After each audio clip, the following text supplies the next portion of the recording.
Oh, great. Thank you, Jennifer. And thanks everybody for being here tonight. I'm really excited about the group of people we have gathered today, working as a bookseller and then for independent and university presses. I have found regional associations to be a valuable resource to develop relationships with booksellers. Tonight, we're pleased to offer conversation with the 3 regional bookseller association executive directors that overlap with MIPA's geographic area.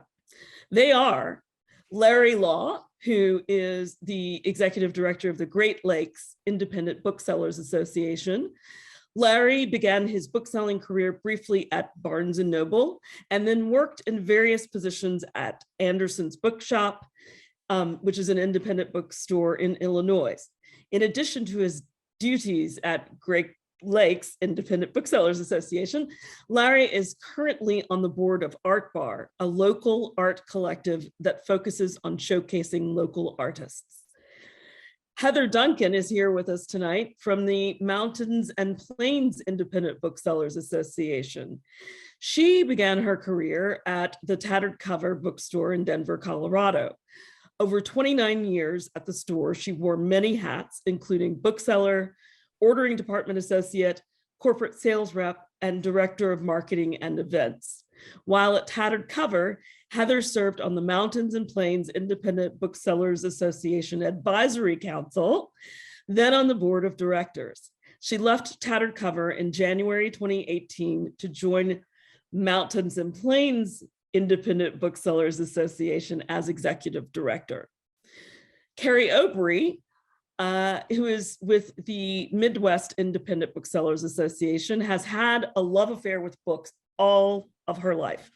In grade school, her favorite time of day was Squirt, which is super quiet, uninterrupted, independent reading time.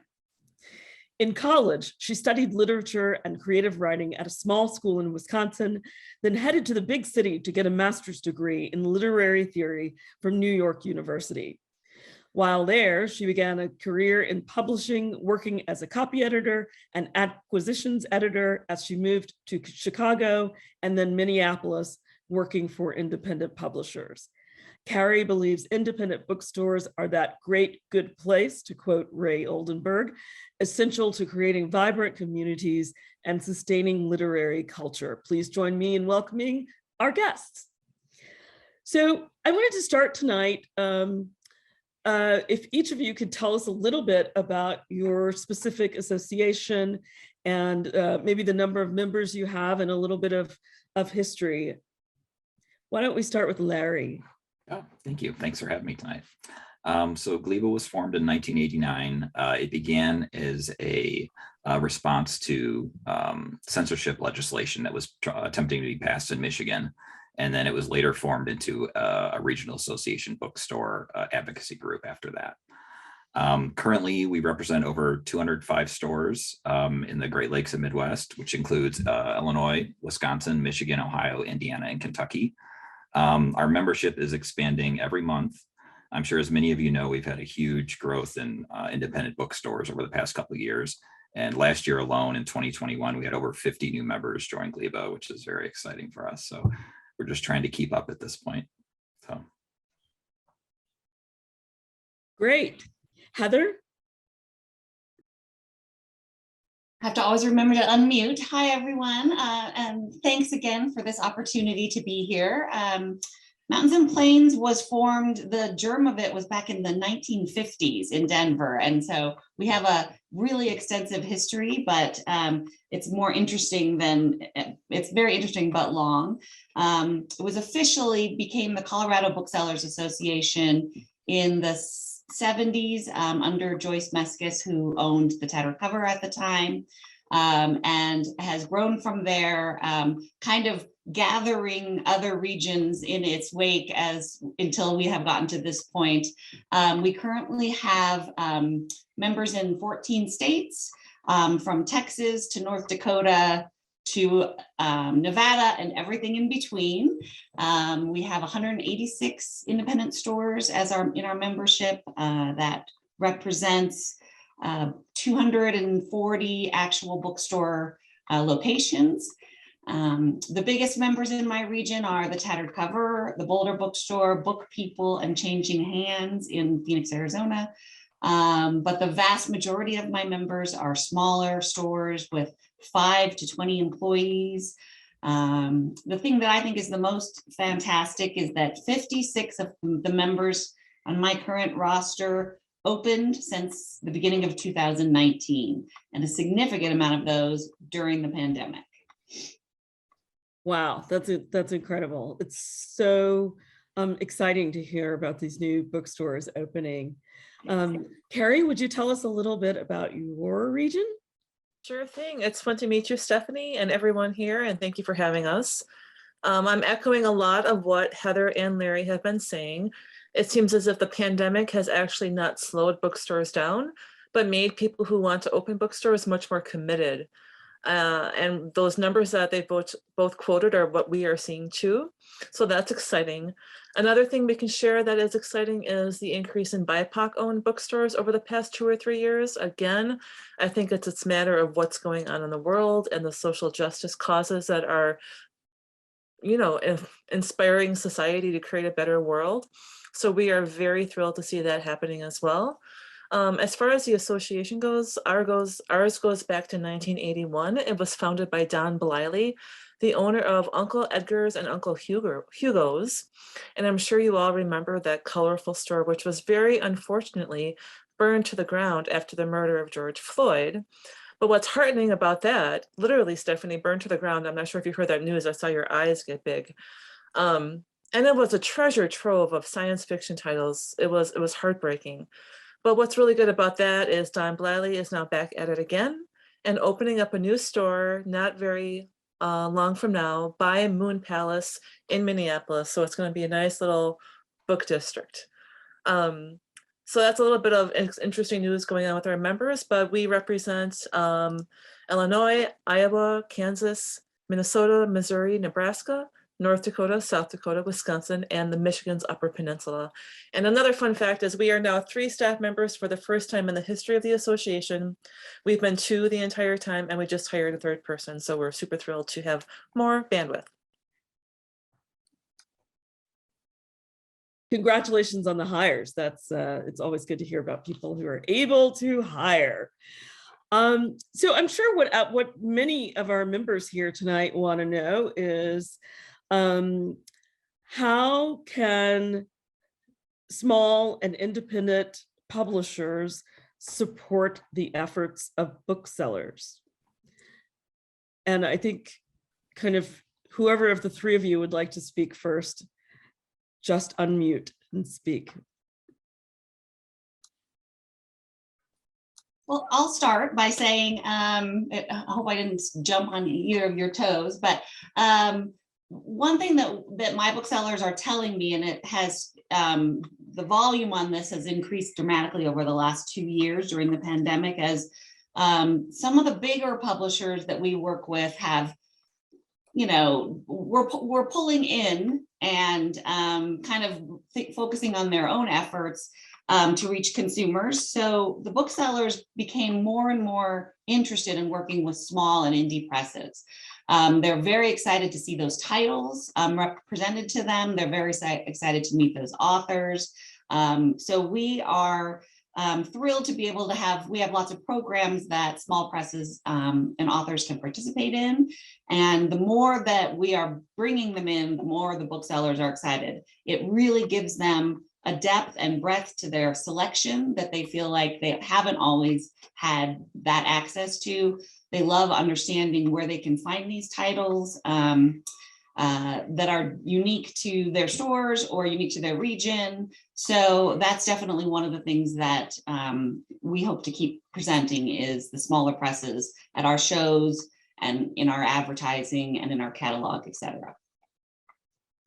Yeah, I wanted to echo that a little bit, what Heather's saying. That's definitely something we've heard from our region. And something else to think about too, one of the big issues that a lot of indie bookstores are dealing with right now is publisher consolidation. And a big part of that is you're losing like these smaller voices, these minority voices, these authors and imprints that aren't getting as much publicity as they would, had they not previously been consolidated. So I think the urge and the need to seek out smaller presses, indie presses, self-published authors is just going to grow in the coming years as more consolidation, I think, unfortunately, inevitably happens.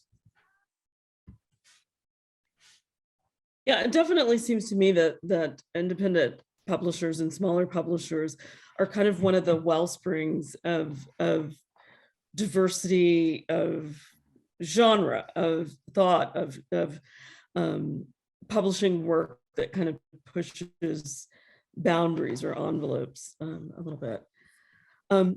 So what kind of programs do you offer to publishers wanting to get involved with the association?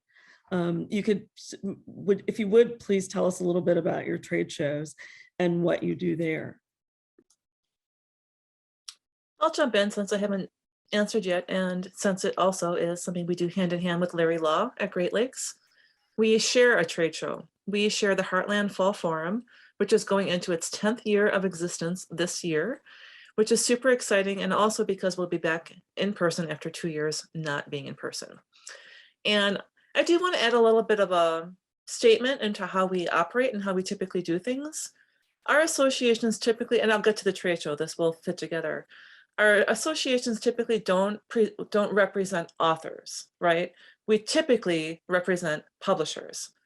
And we typically work with those publishers to introduce their forthcoming list to independent bookstores. So if you look at our websites, if we talk about our programs and you wonder if you fit in as an independent author or as a person with just 1 or 2 or 3 titles, that would be something we would probably have individual conversations about.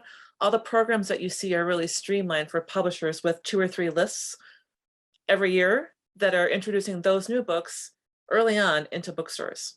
And that's one thing that Heartland does, is it's a venue where book publishers can have a table on the show floor and exhibit and meet booksellers and sell on their titles and host your authors within our author events. There's about 100 authors at Heartland.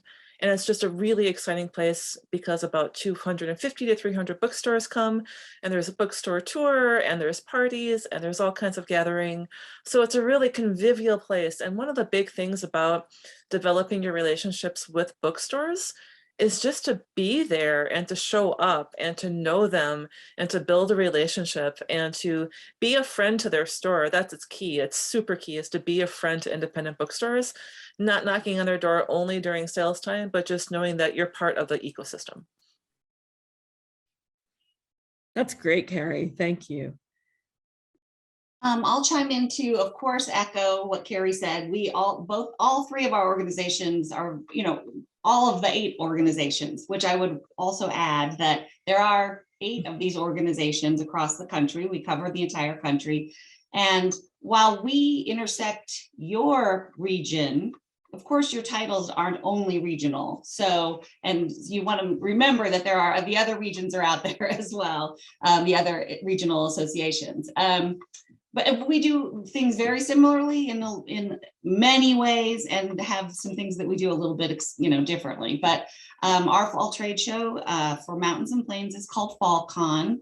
It is this year going to be September 30th through October 1st, September 29th through October 1st. We actually had an in-person trade show in 2021. We made the decision and hit that little moment in time between Delta and Omicron. It was a huge success. And the thing that was super exciting to us is, for the first time, several of the 4 of the big 5 publishers were not exhibiting at my trade show. And we ended up with, because of the small presses and the indie presses that came in and university presses, more exhibitors than we had in 2019. So at the last in-person trade show. So I'm so excited for this fall. I just cannot wait. I think it's going to be an amazing event. And we do have lots of opportunities for small presses that are more affordable, and exhibiting is very inexpensive. So it's really something to think about, because everything that Carrie said about connecting with those booksellers face to face is it can't be beat. Yeah, I jump in real quick. I definitely echo everything Carrie said about Heartland, our joint trade show. I wanted to mention a couple other things. I put together a page on the Glebo website. So we have a lot of advertising and event options for publishers. I put together a page that was specific for MIPA that I thought these might be more appropriate for what everybody in this group might be looking for. So you can take a look at that. I just threw it in the chat. A couple things I wanted to mention, and I think a couple of the, I think Carrie might be doing this as well, maybe Heather, but two things I wanted to point out that are pretty valuable that we do. There was a question in the chat about offering virtual events for books up for bookstores and for customers. And something we started during the pandemic that began as a program. Initially, it was started as a program to bring in like big authors and promote big authors to all of our bookstores as our group bookstore event program. And that has kind of shifted to feature debut authors, authors that might have the budget for traveling, kind of mid-tier authors, things like that. So that's our group bookstore event program. And what that is basically is you work with us, we promote an event, and then we joint host it with bookstores on our region. So we had a couple successful events last year with that, with a few authors, and we just had one with Mark Mordew, and then we're doing a special event in partnership with Independent Bookstore Day, featuring George Saunders for a bookstore tour in Chicago. So that's something to put on your radar if you're looking to get some author promo out. That's something we do. And then we also have the so another thing we started recently was the Gleba Bookseller ARC and Preferred Reading Genre Database. And this might be our most valuable asset to publishers currently. So that's a list that our booksellers opt into. And what they do is they include their, it's just a simple form they fill out. They include genres that they're reading, authors that they prefer to read, events and things like that they're interested in, and then also how they prefer their ARCs, if they prefer reading digitally or virtually, and how to get those ARCs to them. So we have, I think, over 250 entries at this point, and that's kind of one of our most sought after requests from publishers. And just being a member of Gleba gets you access to that. So that's a great way to learn a little bit more about our region and what our booksellers are reading, and specifically what what stores are reading what genres and what events might do well at certain stores. Yeah, I think I failed to ask, if you have affiliate memberships for publishers, or if there's a way for us for publishers to join. I was going to point that out when we were talking early. We consider bookstores our core members. That's the phrase we use. Maybe others do as well, because we're all here to serve them and sell books that will sell well in their stores. But our members are also, with us, it's two different types of members: bookstores and industry, which is by and large publishers, but it's also wholesalers, distributors, rep groups, various sundry other folks, big book festivals who would like to join. So yes, there's very much room for that type of membership. I just popped a link to our active industry membership information. I had planned on doing that also. And we also have actually a friend. Let me put this one into. So that link is for vendors, wholesalers, publishers, distributors. The second one, Friends of MPIBA, is for published authors, schools and libraries, and other industry professionals. So we do have affiliate memberships, two different kinds, and they have different benefits that go with them. So most of you would all be publisher members, but yeah. So let's see a question. Yeah. So the question is, did the collapse of Book Expo create an opportunity for regional bookseller associations to center or change your events? Good question. Yeah, it is a really good question. I will, for us, I would say yes. I feel like it has put the focus back, not that there wasn't a focus, but additional focus on our fall trade shows.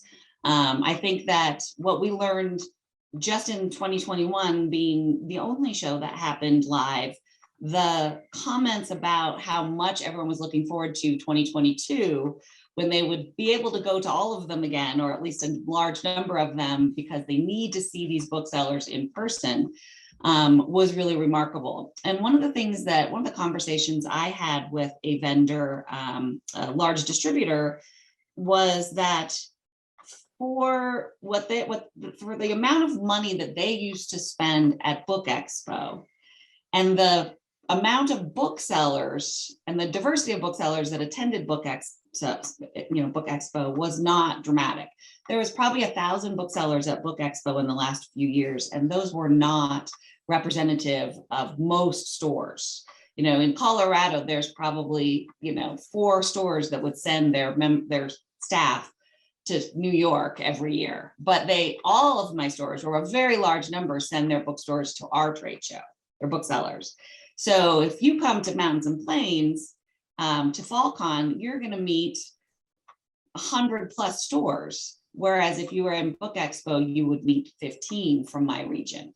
So. And one thing to keep in mind is that the regionals and Book Expo were the 2 bookstore shows with the show floor, right? The American Booksellers Association does their Winter Institute, but there's no show floor. So we always were like the regional BEA, and people love that about it because BEA was seen as a little bit daunting. So we really should be a locus of regional activity when it comes to book publishers of all types. So just keep that in mind when it comes to our programming. It really should be a really diverse slate of publishers for sure. Yeah, I definitely echo what Heather and Carrie said. I think it definitely has put a focus on our spring forum and our fall show and kind of highlighted how important those things are. But it also kind of over the past 2 years opened all of us up, I think, to doing way more events in the summer.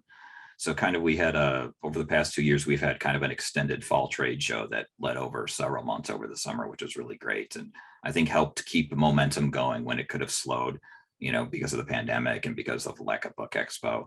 I also think we're kind of trying to keep in mind that we do expect the ABA or somebody to kind of take a big shot at another Book Expo at some point. So I think we're all kind of expecting that. And for good or for bad, I think it is important for definitely in my region to attend a large event like that, where you can see the size of our industry and what part, you play and just how big it is across the country. That's great. Larry, I didn't know about the spring event. Will you say more about that?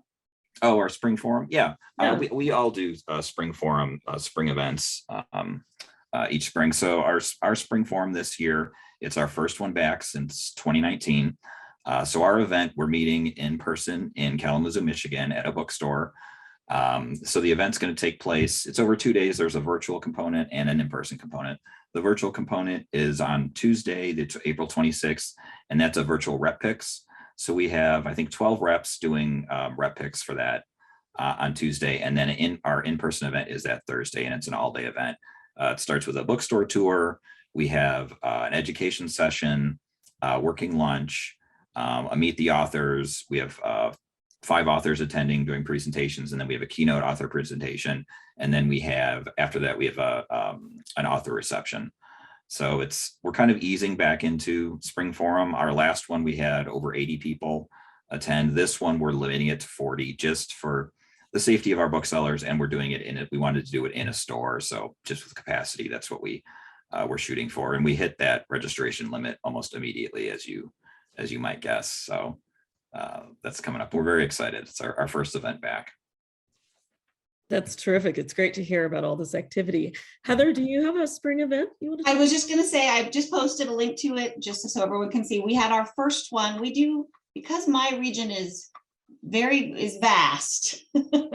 We have started doing, and we started this in 2019, and then we of course had a few years where that didn't work. But so we do one in Colorado and one in Texas. And we had our Colorado Spring Con last week. It's over 3 days, opening reception, and then 2 days full of programming.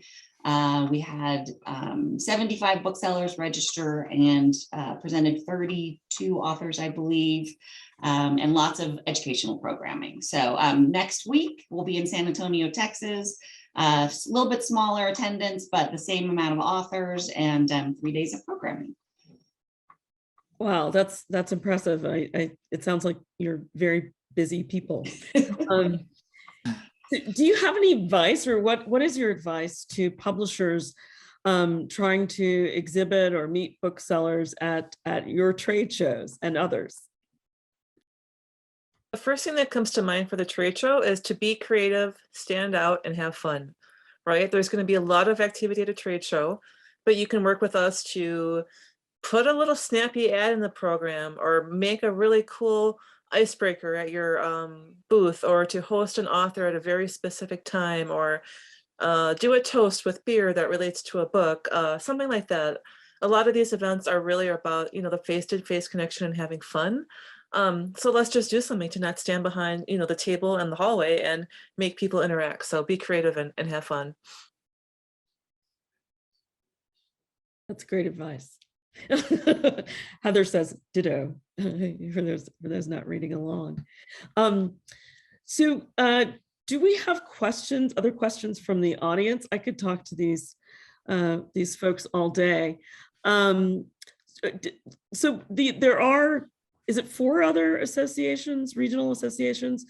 Is Mid-Atlantic? There's California, Pacific Right. Northwest, us, Right. Southern, New Atlantic, and New New England. England. Right. Yes. Okay. Great. Yeah, that's a lot of resources for publishers. Do you provide educational programming for booksellers? Do you at your? Yeah, so I think all of us do this in similar ways, both at our, for Mountains and Plains, we do educational programming at all of our in-person shows. It's usually scattered or concentrated on a single day, as it is with FallCon. We also, 2 years ago in 2020, at the very beginning of the pandemic, when we were all at loose ends as to what to do for our bookstores, and many of them were closed for most of the summer. We created our first Bookseller summer camp. It was a virtual 8 weeks of programming, which was ridiculous. Wow. So mostly education, but also sponsored events with publishers and authors.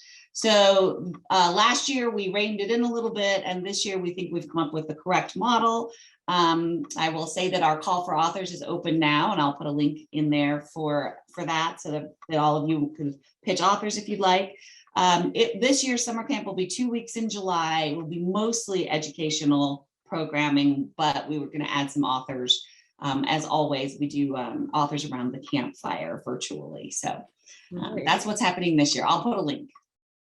Yeah, I definitely echo what Heather said. And as far as Heartland, a big focus of Heartland is definitely education. We do, what do we produce, Carrie, like 12 to 16 hours of education roughly throughout the course of one day during Heartland. So one of the things I want to mention that made me think of this is we do take pitches for education sessions. Those can come from booksellers and from publishers or authors. So if you have a good education idea, that's definitely something to keep on your radar and approach us with. We do education at Spring Forum, and then we also do kind of pop up.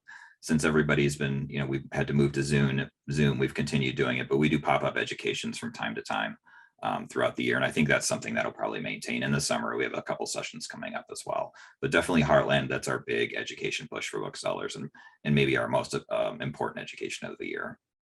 That's great. That's fantastic. I wonder if we could talk a little bit in whatever manner you require about that giant online bookseller. And I know that bookshop.org is kind of a feeder to independent bookstores in the region, but maybe you could address ways that booksellers are interested in kind of moving around them. If you know of specific outreach in the region, or anything about how booksellers are kind of fighting that particular power. I can jump in real quick with so some thoughts. So I would say Amazon, it's definitely, I wouldn't say it's at the forefront of most booksellers' minds. It's kind of the existential problem in the background of everyone's mind, right? It's the big issue in the background, but I don't think it necessarily creates day-to-day problems. I think there are other maybe more important or more vital issues that bookstores are dealing with currently. I think some of the issues that booksellers are having to contend with as far as Amazon on at least a day-to-day level are things like the devaluation of shipping, under the undercutting of delivery and time expectation, things like that. Not necessarily, at least in my region, we don't get a ton of people complaining about prices compared to prices on Amazon. Because I think in many cases you get into backlist and there's not really much savings anyway. It's, they're cutting on their front list, right, to get people in the door. So things like that. That being said, I think prices are starting to become an issue outside of Amazon. And then another thing to think about is the kind of the proliferation of Amazon imprints. I think most independent bookstores, at least in my region, it would be difficult for them to carry any imprint, Amazon imprint. So I always recommend Ingram Spark. There's some other independent self-publishing options available. So if you have the option to not imprint with Amazon, I would highly recommend that, is at least if you're interested in getting in the store, in the doors of an independent bookstore. And we know it's really hard to avoid Amazon, especially when you're not a big publisher, because it's one of the most efficient tools and ways to get a book out. But there is also a way to kind of walk the walk or walk the talk or whatever the phrase is, and to be a tastemaker and put Bookshop at the top of your ordering options on your website. Always have Bookshop on your website to begin with. List Amazon last. Always put Bookshop in your social media. Talk about independent bookstores, right? An independent bookstore will only see it as difficult to work with an author if they only list Amazon, because they will feel completely cut out of the equation, of the sales equation. So as long as they're part of the party, it's good. And if you want to be extra cool, you can list them as first. And like I said, be a tastemaker. I would also just as I echo exactly what both of them have said, and I have an example that a publisher or one of my booksellers sent me a note the other day with an email, forwarding me an email from a small press who clearly was an author, small press for themselves. They had a name for their press, but was clearly an author. That was the books that they were selling. And the email to this bookstore, trying to get this bookstore to carry their books, suggested that they find them on Amazon and that they were an Amazon number, an Amazon best-selling title. And I mean, that email is going in that into spam. I mean, that is a bookseller is never going to. I love that. Yes. So it's amazing how often that still happens. That if Amazon is your only distribution, that's not going to work for an independent bookseller. It's just not. We also have, we have Gleba and Neba, I believe, also have them too. We have an awards program, the Reading the West Book Awards. We also take, author pitches for all of our events. And if a book is pitched to me for anything, for any feature in Mountains and Plains, in any way, it has to be available to booksellers through a distributor or a wholesaler at standard terms. It can't be just available through your publishing house or through Amazon, or we won't be able to promote it because the booksellers won't stock it. Yeah, that's a great point about the awards, Heather. I meant to mention something about that. Carrie and I partner for the Heartland Booksellers Award, which is part of our fall trade show. So that is open to publishers, independent indie publishers, and anybody to pitch for that. And that's a great way to get on booksellers' radar also. We have, if you become a finalist or a winner, we've literally had books on our bestseller list for years at this point that have made it to that list. So that's definitely something to keep in mind too. Yes, and someone asked about mine specifically, so I put the link in. Ours is, we have a public facing website for the Reading the West Book Awards, and which is what I just shared with you. The short lists are going to be announced on May 2nd. The long lists are available there, and it is all public facing. So we push it out through the bookstores to the public. So, and yeah, all of these books were pitched were nominated. Yeah. That's great. Yeah, I think Judith Brenner has a question. Judith, would you like to unmute and ask your question?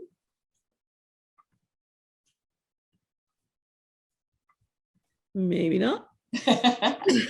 So Judith asks, how can an author support bookstores during an online book launch? My publicist is calling stores to say promoting the date of an author talk will include buying the book locally. Would a regional association promote a regional book launch to their members? A quick answer to that. Yeah. For us, the very quick answer is our members have complete access to our events calendar. So that would be the fastest way to get on it. And then outside of that, getting a listing on our events calendar is a small fee of maybe 75 to 150. I don't remember exactly. So that's the down and dirty answer.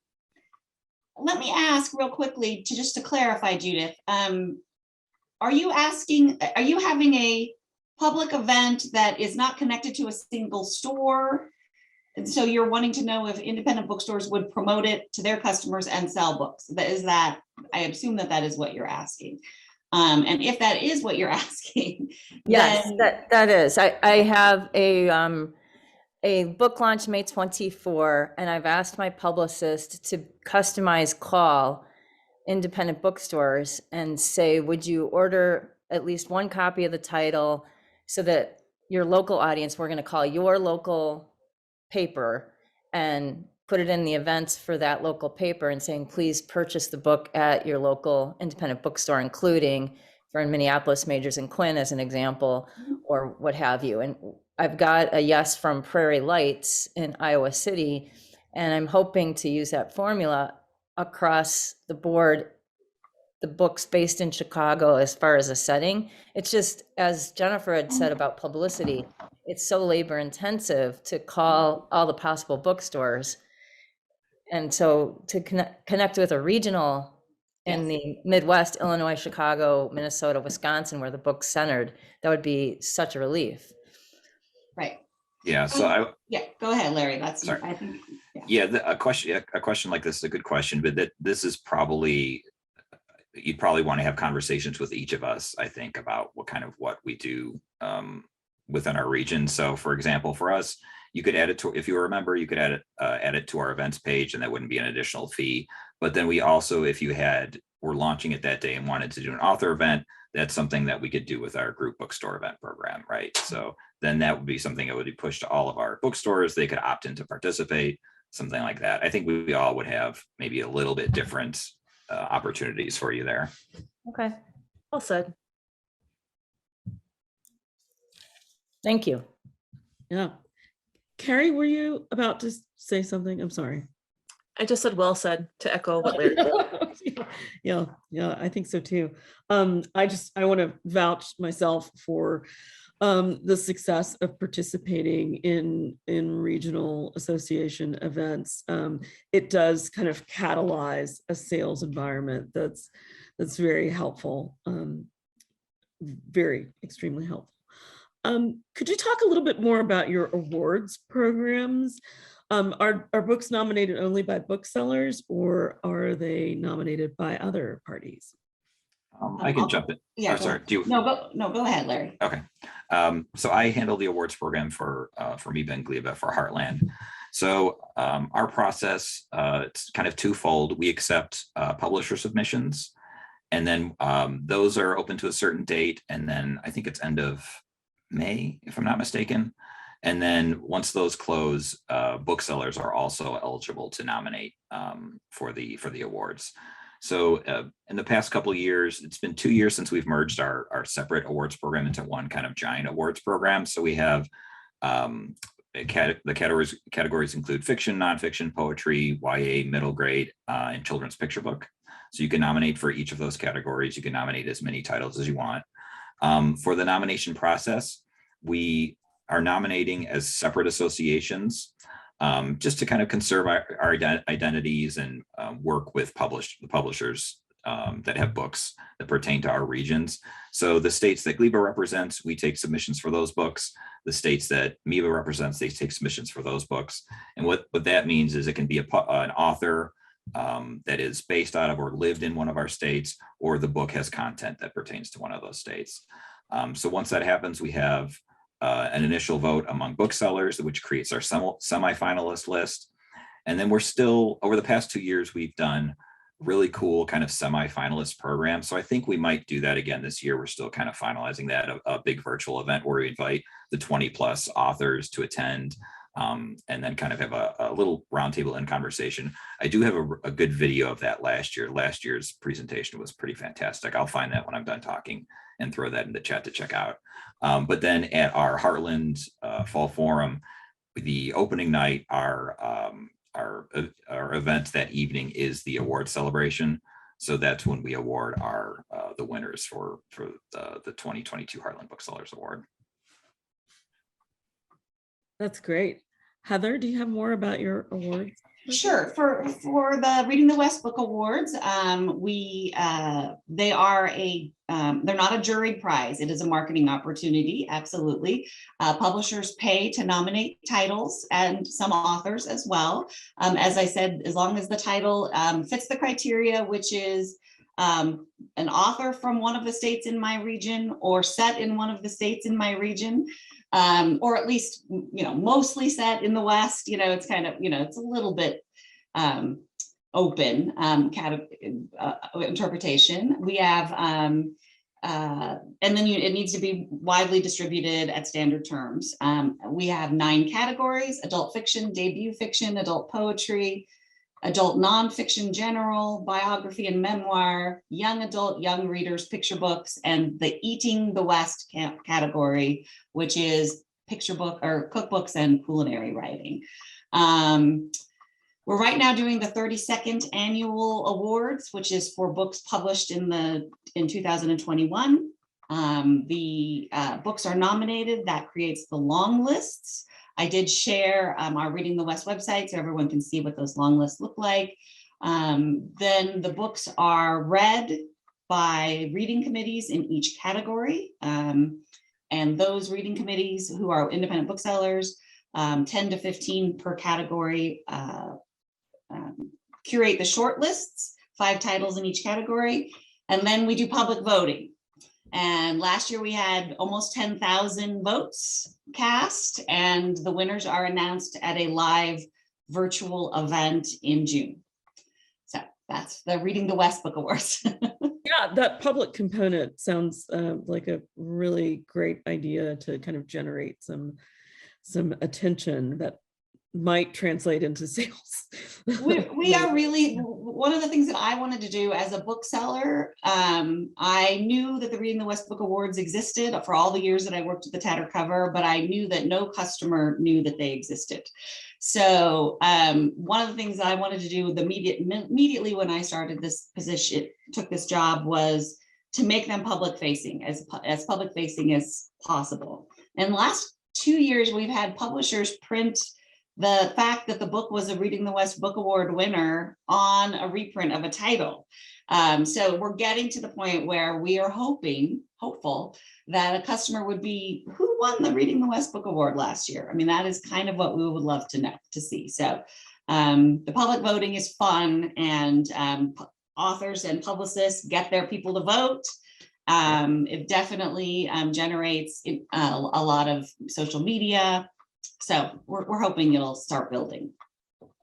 That's great. I think Judith has another question. Does anybody else have questions? We have about 11 minutes remaining. Judith, would you like to unmute and ask your question? Thank you. I was curious if the bookseller regional associations and libraries in your region have any collaboration marketing campaigns for titles, and if you regard book life advertisings at all, because we all get pitched to spend money at Book Life, and I'm hesitant. I don't know what Book Life is. Okay, that's telling. So that's a no for me. I will just very quickly say, we have library members, and librarians come attend my trade show and my any of my programming if they're library members, but we have not done marketing collaborations with any of our libraries. Okay. Yeah, I'd echo that. Yeah, we're not familiar with Book Life, and we have library contacts in our system, but we don't market specific to them or with them really for any kind of events. Thank you. I will pick up a question that I think I missed earlier. Heather Holm would like to know if you can recommend distributors for small publishers. My answer is I don't know if I can recommend, because I don't know how they work with, I don't know enough about them, but the ones that we see the most are small press distribution, IPG, of course, Ingram. I guess that I feel like I'm missing one. Larry, Carrie. Am I missing one? The first one that came to mind. I've lost track of the positioning of Consortium at this point, now that they're owned by Ingram. Right. But that would be another one to explore. There's not that many. It's been such a shame since Baker and Taylor closed that most everything is consolidated with Ingram. Yeah, I echo the same. I would, if I had to recommend, I'd recommend reaching out to SCB if distribution is something you're looking for. That's great. Jennifer would like to know if IPG does any direct outreach or marketing to you, to the associations, the regionals. Yes, we are in close contact with them. We know them well. Yeah, Chris Conti is on our board currently. That's great. That's great. Colin, would you like to unmute yourself and ask your question? Yeah, I came across a company called Dart Frog that gets your books into independent bookstores, but it seemed kind of pricey, so it wasn't something that I went through with. So I guess first, are any of you familiar with Dart Frog, and do you know if any booksellers rely on them for their acquisitions? I've heard of them. I don't know of any booksellers that have worked with them. Are you self-published? Is that what you're interested in? No, I'm a publisher. Oh, okay. And it seemed kind of pricey, so I didn't go through with it. And certainly, if you guys aren't familiar with it, then it's not something I would try. Right. I have heard of it, but I do not know of any bookseller who has ever used it.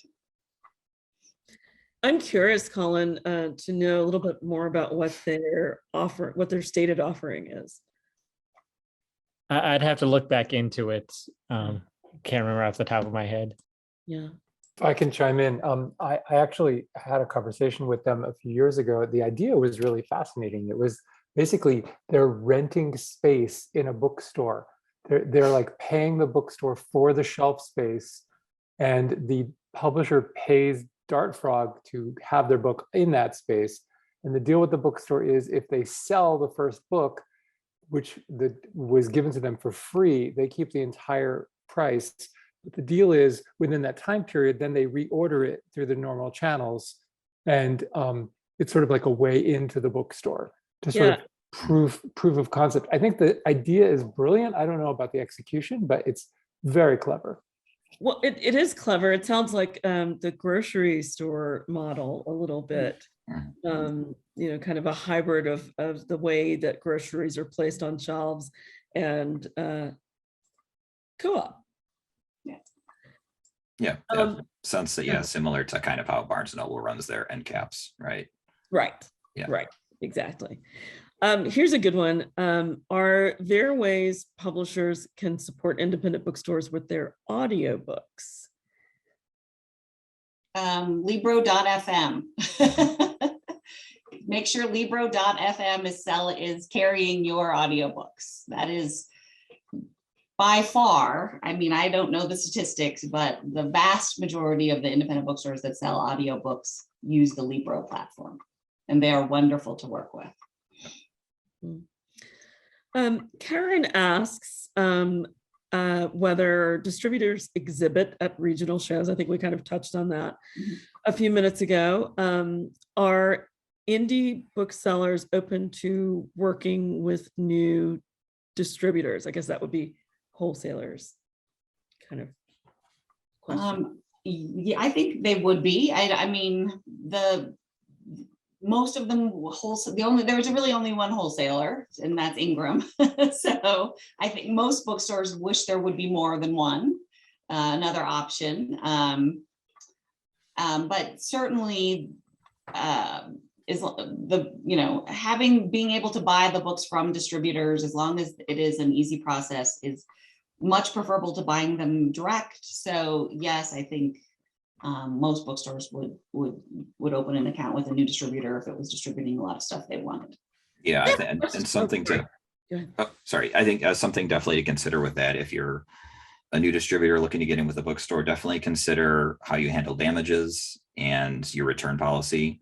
Return policies would be a very quick kind of gate for many bookstores to turn down. You need to have a simple return policy that's not super strict, with very kind of clear rules. That's definitely something that's on booksellers' radar. Dealing with damages and dealing with returns is high up there. Yeah, something I've kind of lost track of through the years is there used to be quite a number of local kind of book jobbers who worked in specific areas, especially around cities. Do you have any sense of the state of their well-being these days, if those guys are still around much? They aren't. Yeah. Yeah, I mean, that's what I feel like the ones that I was aware of when I was at the title cover are all gone. Yeah, that's a shame. Yeah. Okay. Let's see. Last call for questions. Anyone? Anyone? Then I'll ask our panelists, our guests, if they would like to say anything in closing before we call it a night. Well, since I just put something in chat, I will plug one final opportunity for Amoeba, which is our wonderful roadmap. We are able to pair with an artist named Kevin Cannon, who draws each one of our stores and puts them on an old school folding roadmap. And on the back of it is a whole series of ads from all different kinds of publishers. And then it is a really cool opportunity for small publishers, self-published authors to get in on bookstore sell-in, right? Because all of the ads that are on the back of the map are automatically on this marketing tool that bookstores use and that consumers use. And so it's kind of an implicit request for the bookstores to carry those books. So it's a great way to have some sell-in to independent bookstores. And the second link is the way that you can request your own copy. They're free. That's great. That's exciting. I like that. As a person who likes to drive, even when gas prices are kind of high. I'm with you. Yeah. I guess my last comment would be just to, again, thank you all for taking this time for us, or for inviting us for this time. It's always a pleasure to we didn't get to meet everyone, but to work with new publishers is really exciting. We'd love to have you become members. We would really love to see you in the fall. And to remember that even though most of my region might not cross geographically with your region, I know a lot of my booksellers would want some of your books. So keep us in mind. Yeah, definitely echo all that. I also wanted to say, a big part of getting into bookstores is I feel like and Heather and Carrie and I can agree on this. If you're on our radar, the regional association's radar, you're going to be on our booksellers' radar, which is really important. And that's not something that's not a costly thing to do. I was thinking about examples of publishers that have kind of taken advantage of this. And I think Blackstone Publishing is definitely a good publisher to look at. They're one that a few years ago I've never heard of. And now they advertise with us weekly. There's always a spot for them at all of our events. All my booksellers know of them. And that's a great example of something a small indie publisher getting involved with a regional can become they're, I consider them on the same playing field as the big guys, right? They're at all of my events, they're doing rep picks, they're pitching authors, they're virtual, they're doing in-person events with us. So yeah, just get on our radar, and it's a good opportunity to get on the radar of our bookstores. Agreed. And that makes me think of one final piece of advice. If you can, get a blurb from an independent bookseller. Yeah. And if you have a blurb from an independent bookseller, put it first. Put it at the top of your marketing pieces. It is their love language. It will get their attention. It'll get you far. Yeah, that's Perfect. That's great. And I would add to that, it's really, these executive directors are really great at kind of guiding you to appropriate programs. They're all nice people. They're very busy like the rest of us, but if you can get a hold of them and tell them a nice joke, maybe they will absolutely help you find the right spot for your budget. I want to thank you all, Larry, Heather, Carrie, for being with us tonight, and all of the MEPA board members who were here tonight. It's good to see all of you, and thank you.